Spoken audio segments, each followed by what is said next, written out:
Hello. So you're looking to lose some fat, build some muscle. Common goal. A protein powder will help, but it's not going to be the be all and end all. Like you say, you need to get training again. The main thing with your training is that you're lifting weights. I don't know what access you've got to weights, so you really need to be lifting weights or resistance training, bands, body weight, like press ups, pull ups, stuff like that. You need to get yourself a little training notepad, a little training log. They do them on Amazon for about £5 or £6.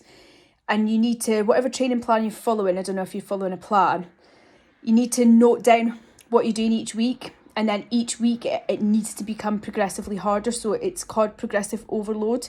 And you will only build muscle if you progressively overload your muscles. So if you're looking to sort of build muscle tone up, you need to be doing about 8 to 10 repetitions of each exercise. So for example, like squat. You need to be doing 3 to 4 sets, and you need to be resting for a minute to 90 seconds in between.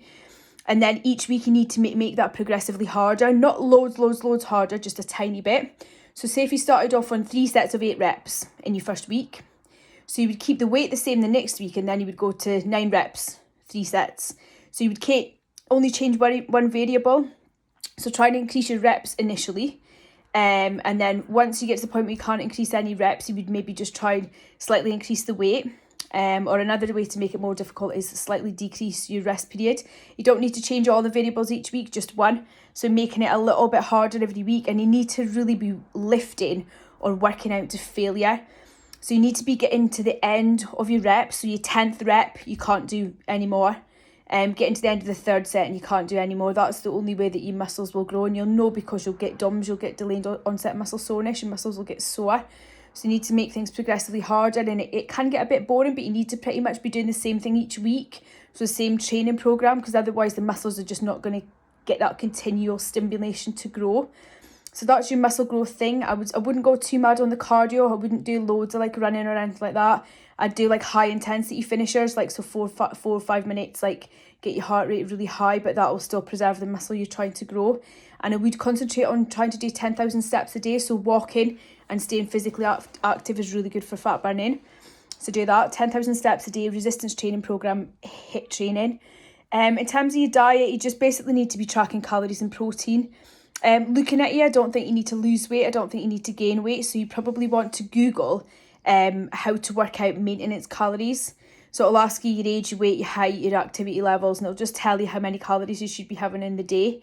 And then you just need to manage that as you would a financial budget. So you could use something like MyFitnessPal, and just make sure you're hitting that calorie allowance on a daily basis or on an average over the week.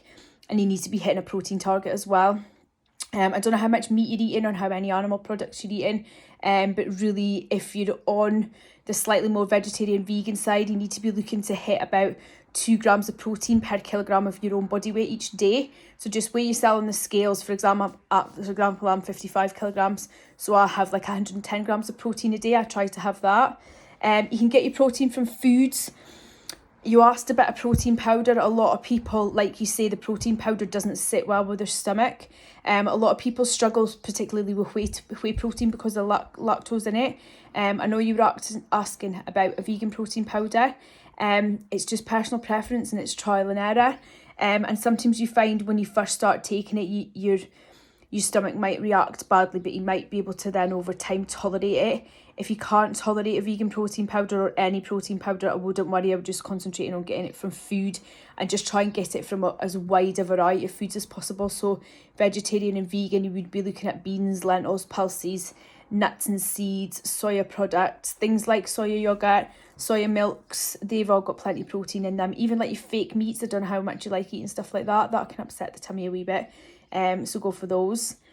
And just being consistent. And finally, you just need to track your progress, because obviously you've got a goal in mind. I want to lose a bit of fat and I want to build a bit of muscle. That's not going to show up on the scale. So if you weigh yourself week on week, you're not going to see a big difference there. You might become disheartened. You want to take pictures. On my YouTube, there are 2 videos there. There's one video explaining why you should take progress pictures and why it's the best way to track your progress. And the second video explains to you how to take them. So keeping all your variables the same, for example, same time, same day each week, same clothing, same lighting, same phone, all these sort of things. So I would encourage you to take pictures each week and use that as a measurement of your success and your progress.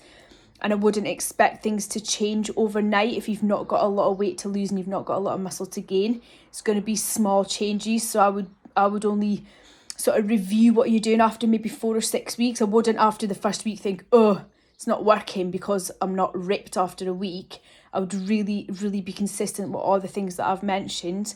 And then maybe at the end of 4 or 6 weeks, if things genuinely weren't changing, which I'd be surprised if they weren't, they really should be, then I would maybe look at changing one variable.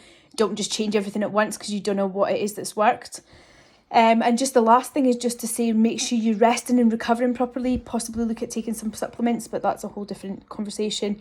Making sure you're sleeping really well, you're not having too much caffeine, too much sugar, too many stimulants, you're taking rest days in between your training, you're stretching, you're making sure if you've got tight muscles, you're rolling them out, you're stretching, things like that. If you obviously want any more information on anything that I've mentioned, for example, helping with your calorie allowance or your protein or anything like that, then just give us a shout. But I hope this will kind of form a bit of a basic knowledge for you so you can kind of get started on your goal. Okay, I'll speak to you soon. Bye.